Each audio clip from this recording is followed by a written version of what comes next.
Trilhas da Libertação. Terapia desobsessiva. Uma jovem frágil e pálida, sentada à mesa, chamou-nos a atenção. Percebíamos-lhe o esforço para manter-se concentrada em ideias otimistas, superiores, nos textos que foram lidos ou nos comentários apresentados.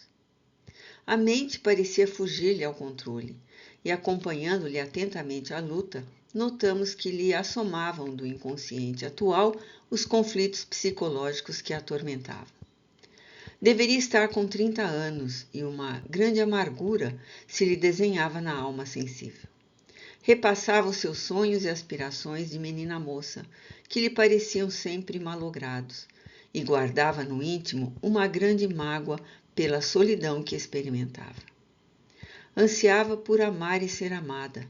No entanto, sentia-se repelente, porque todos os rapazes que dela se aproximavam, após os primeiros contatos superficiais, afastavam-se rapidamente, deixando-a frustrada, decepcionada. Buscara o socorro do espiritismo, aconselhada por uma amiga, por sofrer terrível enxaqueca que a prostrava, especialmente no período que precedia ao fluxo catamenial. Sentira-se bem, e estudando a doutrina, frequentando as reuniões, adquirira alguma consolação e crença. Depois de participar de um dos grupos de estudos, passou a tomar parte nas tarefas de desobsessão, porquanto o Sr. Almiro, tomando conhecimento dos seus sofrimentos, acreditou tratar-se de uma faculdade mediúnica conflitada com certa dose de obsessão. Ela, porém, não tinha certeza disso. Desejava acreditar e libertar-se do problema. No entanto, titubeava na fé. Por 2 ou 3 vezes fora acometida de incorporação psicofônica. Todavia, porque ficasse consciente, temia que o fenômeno se apresentasse mais anímico do que mediúnico.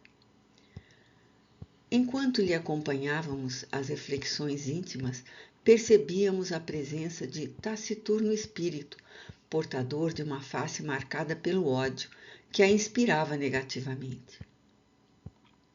Ele exercia grande controle emocional e psíquico sobre ela. Observamos também que lhe roubava energias do aparelho genésico, que se apresentava escuro, com manchas negras e obstruções vibratórias em vários dos seus órgãos. Ele parecia haver bloqueado com a mente atormentada canais e condutos internos, produzindo-lhe dificuldades orgânicas e, possivelmente, as cefalgias no período pré-menstrual. Talvez isso lhe explicasse a palidez e debilidade de forças. Acompanhamos o penoso processo de vingança que exercia contra sua vítima, interpenetrando a sua mente na dela. Destilando amargura e escarnecendo-a, ele passou a controlar-lhe o centro coronário, o cerebral e o cardíaco, produzindo-lhe sudorese abundante e colapso periférico, seguidos de alteração respiratória. Subitamente, comprimiu-lhe com força os ovários, como se desejasse estrangulá-los, e gargalhou estentórico. A paciente perdeu o controle e gritou, sendo logo dominada pelo sarcasmo que ele injetava na perseguição implacável. Uma observação superficial catalogaria o episódio como de natureza histérica, tais as reações físicas e emocionais apresentadas. Ela debatia-se atabalhoadamente e, mesmo emulada pelo doutrinador a manter o controle, toda vez que o invasor lhe comprimia a região sensível e enferma, ela sentia dores e estrugia em gritos que misturava gargalhadas e quase convulsões nervosas. A cena era constrangedora e dolorosa. Pacientemente, o Sr. Almiro começou a doutrinar o perseguidor invisível e, consciente, advertindo-o quanto à responsabilidade que assumia com aquela atitude e as demais de vingador constante. A palavra calma do orientador mais o excitava a vingança, prosseguindo nas atitudes de desforços e maus-tratos. Aplicando energias saudáveis na médium e fluidos dispersivos nos centros de fixação mediúnica, por entender que a terapia deveria ser de longo curso, o dirigente conseguia interromper a psicofonia atormentada, enquanto o irmão Vicente induzia psiquicamente o obsessor para o afastamento da vítima.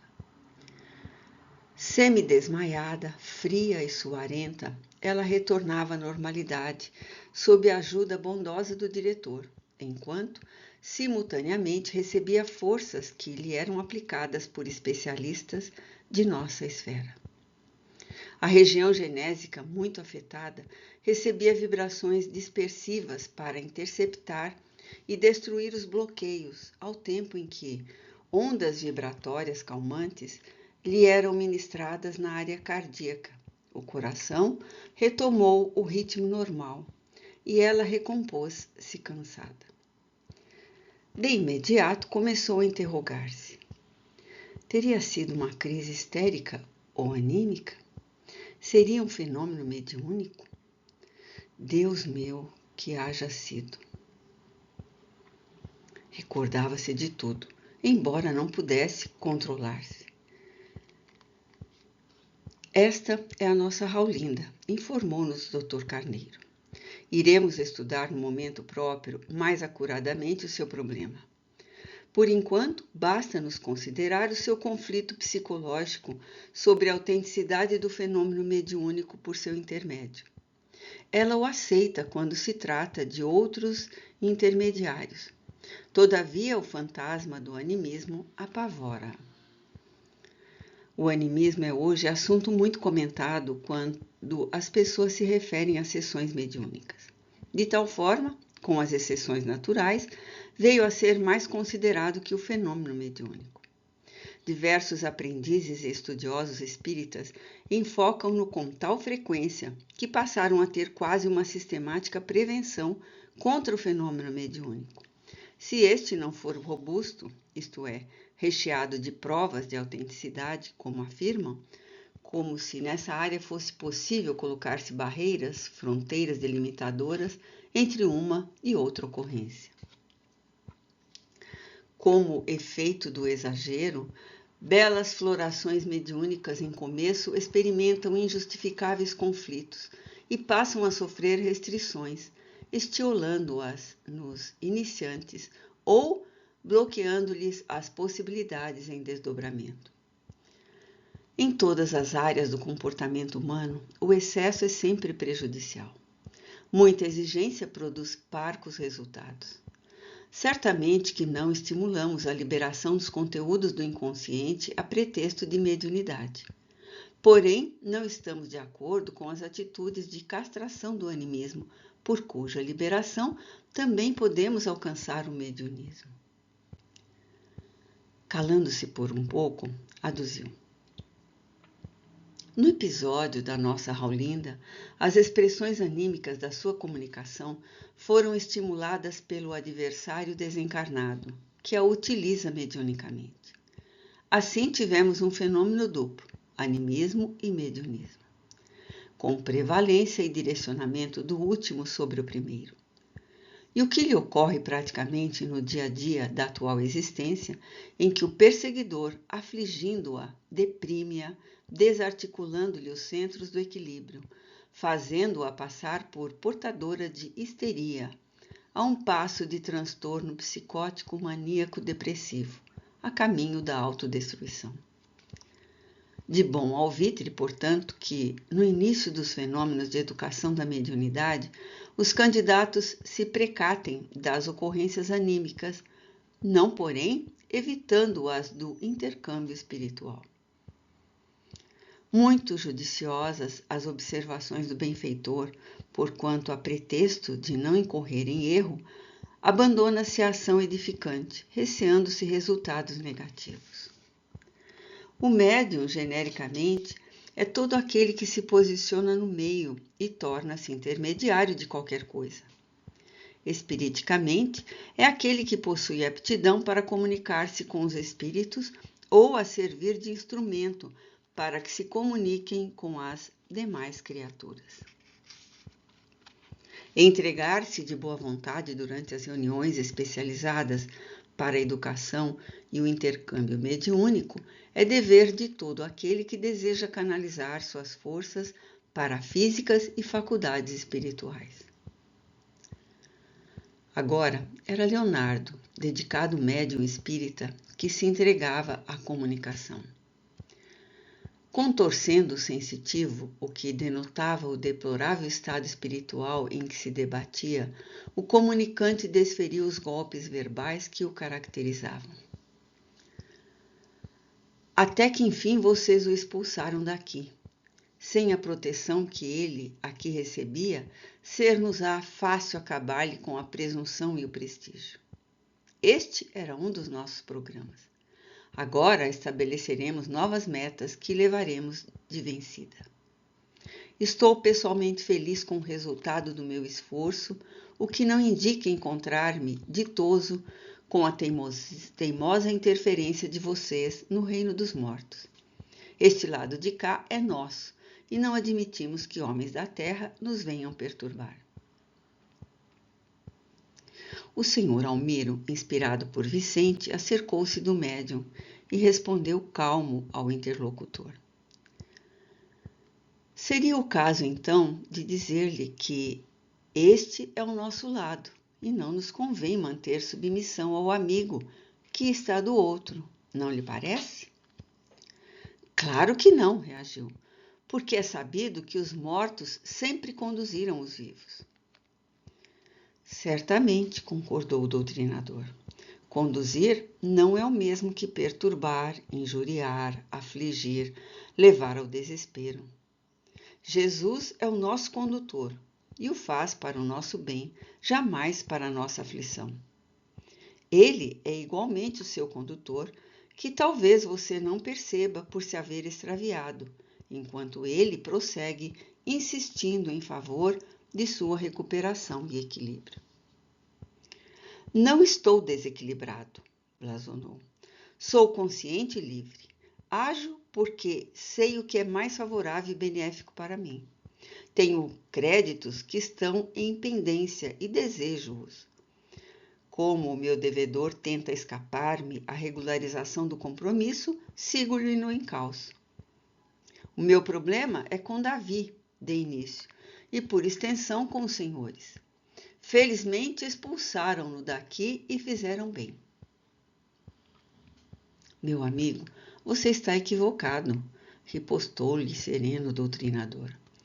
Ninguém expulsa ninguém da casa do Senhor. Sucede que ela tem regulamentos de amor e quem se nega atenção aos deveres exclui-se por sua própria vontade. O nosso irmão Davi está momentaneamente enfermo, qual acontece com você, cada qual sofrendo uma enfermidade própria. No entanto, encontra-se presente no carinho das nossas preces e vibrações de saúde moral, qual ocorrerá com você a partir desse momento. Assim, não o expulsaríamos do hospital onde encontrava apoio e tratamento. Isto são sofismas. O importante é que ele está por conta própria e do seu triste dominador cirurgião, o qual, por sua vez, está muito comprometido também com os gênios.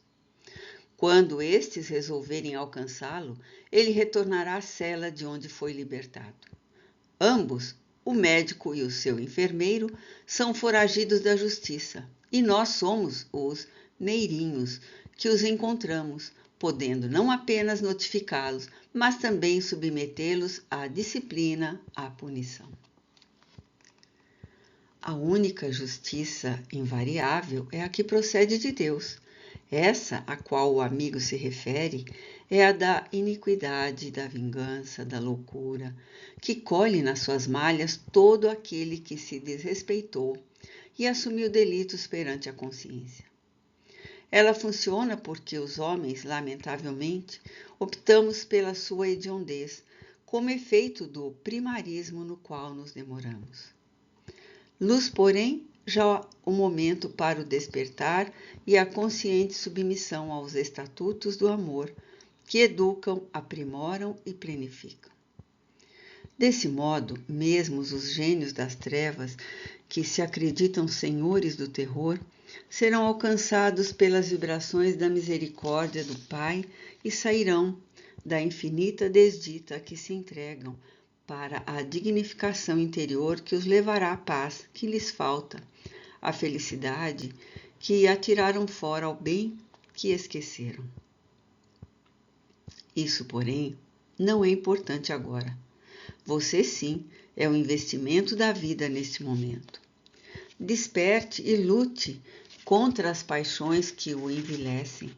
Torne-se forte, porém contra suas debilidades morais. Faça-se senhor da própria vontade e não permaneça marionete movido por outras mãos ou perseguidor submetido a outros inditosos verdugos. Como se atreve? Interrompeu-o com gesto e voz bruscos. A dizer-me tais mentiras e barbaridades? Não sou eu quem lhes diz. A sua consciência que situa as minhas palavras nos seus conflitos e necessidades imediatas. Desperte, pois, e viva. Reconsidere as atitudes e ocorrências. Será que, perseguindo, você recupera o que perdeu? É claro que não, porém fruirei o prazer de haver me vingado. Não seria melhor dizer justiçado? Pois que a vingança gera frutos de esforços na vida atual. E quando essa roda de insensatez deixará de girar? Quando passar o prazer, o gozo da cobrança, que sempre é de curto prazo, e você se encontrar vazio, desmotivado. Já imaginou o caminho a percorrer, o tempo mal baratado, as complicações a resolver, os males a sanear? Agora é o seu momento de liberdade. O dele virá depois.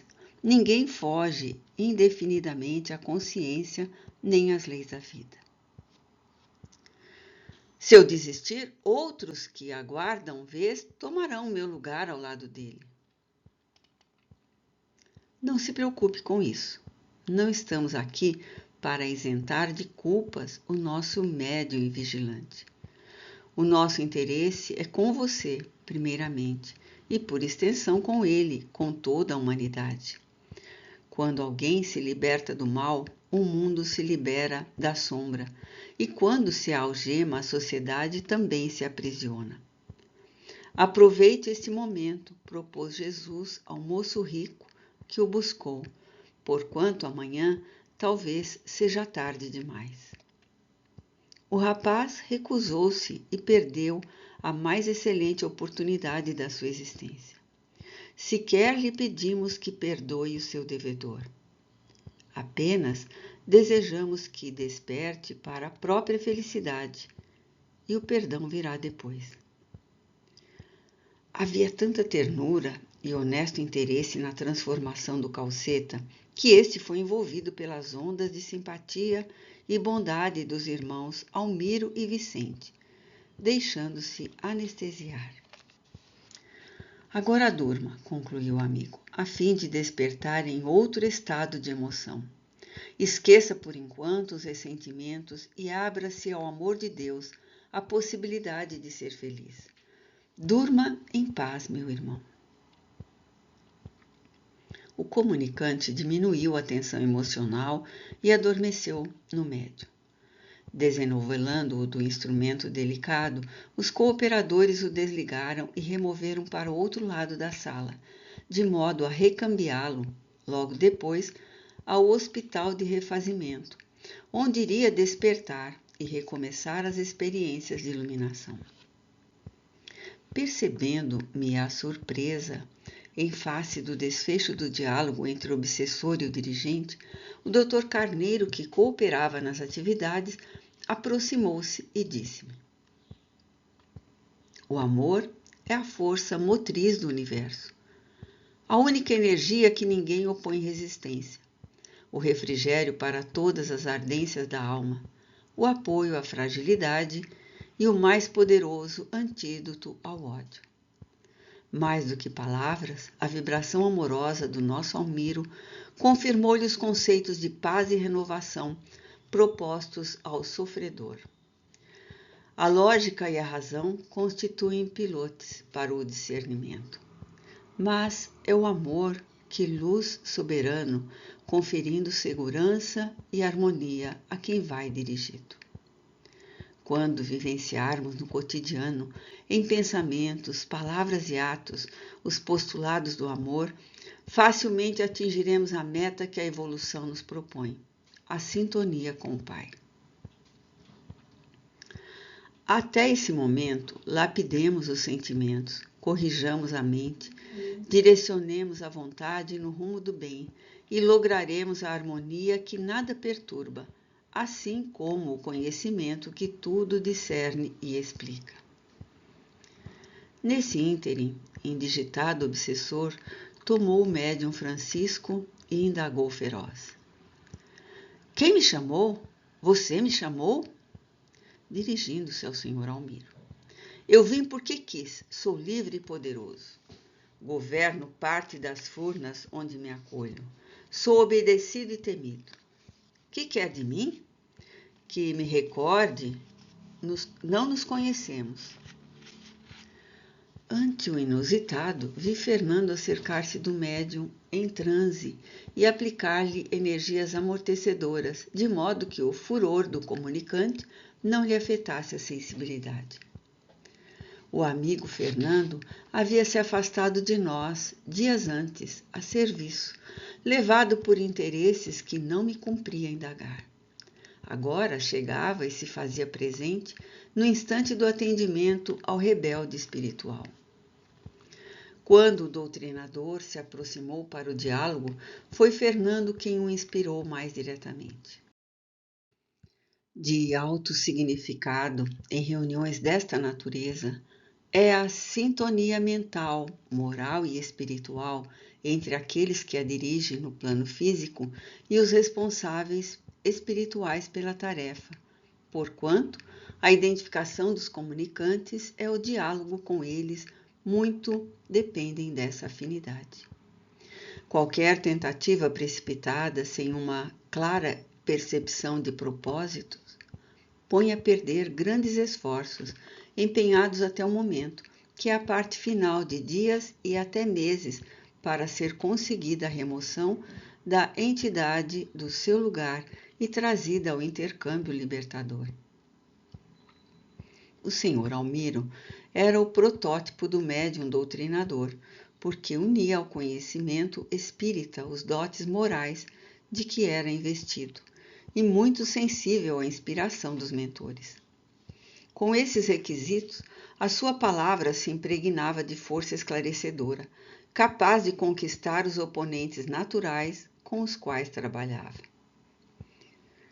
Sob a indução mental de Fernando, ele respondeu ao interrogante. Sim, nós o chamamos, porque necessitamos do amigo. Reconhecemos-lhe a força magnética e sabemos que a sua presença aqui é espontânea, tanto quanto, respeitando-lhe a liberdade, sentimos-nos tranquilos para este diálogo que nos é pessoalmente valioso. E que deseja de mim? Inquiriu com arrogância. Por que me perturba a paz? O nosso desejo não é o de perturbação, mas de entendimento.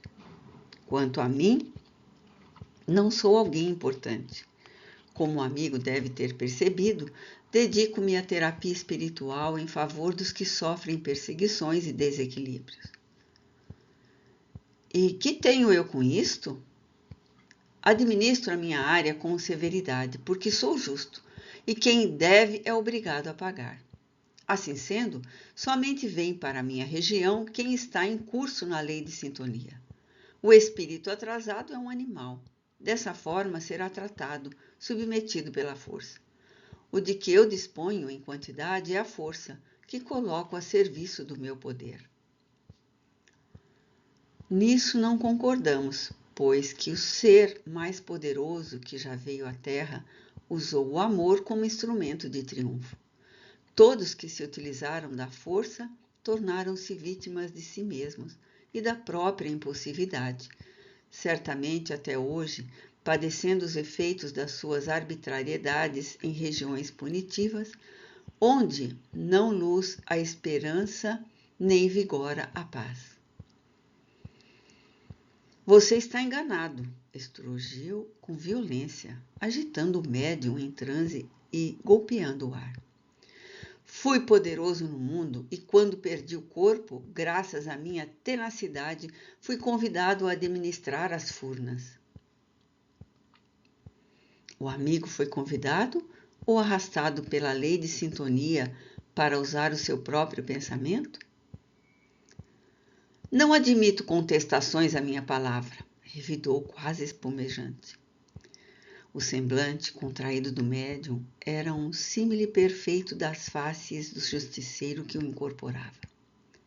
Fortemente influenciado por Fernando, o dirigente, sem receio ou desejo de afronta, respondeu: a palavra do amigo tem o valor que você próprio lhe atribui.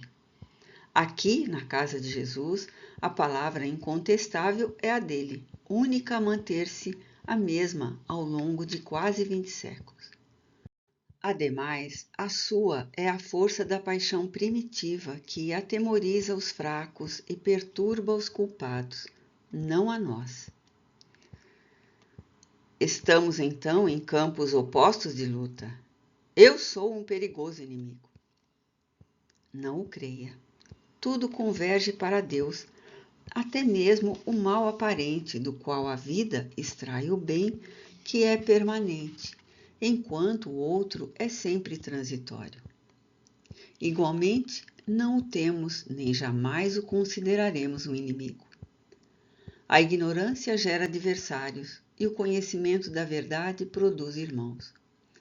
Convidamo-lo a vir aqui com o objetivo de intercambiarmos ideias, porque é chegado o momento em que a luz penetrará a treva e a agressividade será substituída pela concórdia, prenunciadora de paz. Entidades que se santificaram no amor descem às furnas para ali retirarem as vítimas de si mesmas, que momentaneamente permanecem sob o cativeiro de outras, também desditosas. Não é o acaso que nos põe frente a frente. É Cristo, amor, que nos une, convocando-o para retornar ao redil. Jamais somos inimigos. O seu é o reino da mentira, do qual me divorciei. Estou vinculada ao império da força, onde os gênios da guerra comandam os destinos. Como pode, meu irmão, a sombra impossibilitar a claridade estelar, a necessidade eliminar a fartura, a fraude empanar a verdade, o crime ocultar a honradez, o desvario desmerecer o equilíbrio? O herói da guerra carrega muitas vidas ceifadas sob a sua responsabilidade, e se agiu com desatino e crueldade, torna-se devedor em relação à humanidade, mesmo que as lutas não pudessem ter sido evitadas. Desse modo, os gênios aos quais o amigo se refere são os impiedosos comandantes bárbaros de ontem que dizimaram cidades e povoados inteiros na loucura desmedida que os governava. Sabemos que eles permanecem nas regiões de degredo do planeta, aí retidos pela soberana vontade, de modo a permitirem o progresso das criaturas em cujo círculo social não dispõe de meios para renascer. Ainda acelvajados, se reencarnassem nesse ínterim, conturbariam a sociedade e volveriam as paixões desvairadas que ateiam o fogo da desgraça. Sem dúvida, periodicamente, alguns grupos dessa ordem mergulham no corpo para despertarem pela dor os que fogem do amor e, ante o medo que aterroriza, voltarem-se para o bem. Igualmente, os menos virulentos assomam em corpos jovens e formam bandos de aventureiros, de nômades, de apátridas que as drogas consomem. As músicas alucinadas estimulam, tresvariam e o sexo desvairado exaure, quando não tombam nas ordeduras dos crimes traumatizadores. Esta é a sua visão da vida, reagiu o furibundo. Nós somos o braço longo da divindade violenta, disciplinando os que afrontam a ordem e se ocultam na hipocrisia. Aqueles que vêm até nós fazem-no por vontade própria, erram espontaneamente. Ou são induzidos por sua mente, além de outras que os controlam à distância. Realmente, a lei de sintonia vige em toda parte. Os semelhantes se atraem, vivendo o mesmo clima e as mesmas aspirações. Aqui temos um exemplo. Em sintonia com Jesus, atraímos o amigo a esta comunicação, porque intimamente está desejoso de libertar-se do labirinto no qual se perdeu. Talvez não seja consciente dessa necessidade, que logo se lhe transformará em aspiração máxima. O mal cansa, tanto quanto o prazer satura, e quando este se deriva daquele, sufoca. Fomos criados para o amor e direcionados para a grande luz. A treva é a exteriorização do que ainda somos, e o sofrimento é a terapia de restauração. Ninguém, porém, está condenado para sempre.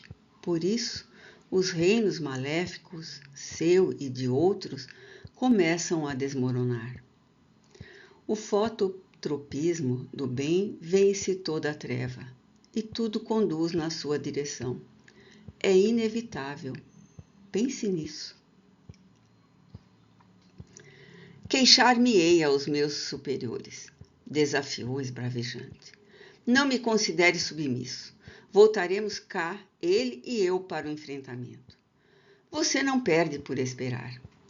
Cuide-se, porque nossos vigilantes o seguirão. O que será muito bom, concordou pacífico o amigo, porque iremos juntos na direção de Jesus Cristo. Esta casa está às suas ordens e de todos aqueles que estejam cansados e necessitados de recomposição. Deus o abençoe, meu irmão. Vimos a entidade contorcer-se no médium, embora sob a ação fluídica benéfica do nosso Fernando, desligando-se com certa violência, o que provocou alguns espasmos nervosos no instrumento humano com sensações penosas. Notei a satisfação íntima que transparecia no rosto do companheiro que viera conosco e trabalhara no sentido de acalmar o verdugo. Outras comunicações tiveram lugar, não ultrapassando um total de 12, quando soou a hora de encerrar os trabalhos, 80 minutos depois de iniciados. Passistas do grupo aplicaram energias nos médiuns e demais participantes, após as palavras e considerações finais do irmão Vicente por intermédio de Dona Armênia. Consentida a oração de graças, havendo antes pedido por todos e realizado vibrações intercessórias, o senhor Almiro concluiu a sessão, encerrando-a. Distribuída a água magnetizada pelo mentor aos membros da atividade, passaram a outra sala, onde se detiveram por alguns minutos em agradável convivência e comentários edificantes sobre as ocorrências da reunião, seguindo logo depois aos seus respectivos lares. Nós outros permanecemos no recinto, participando das atividades complementares e pertinentes aos desencarnados.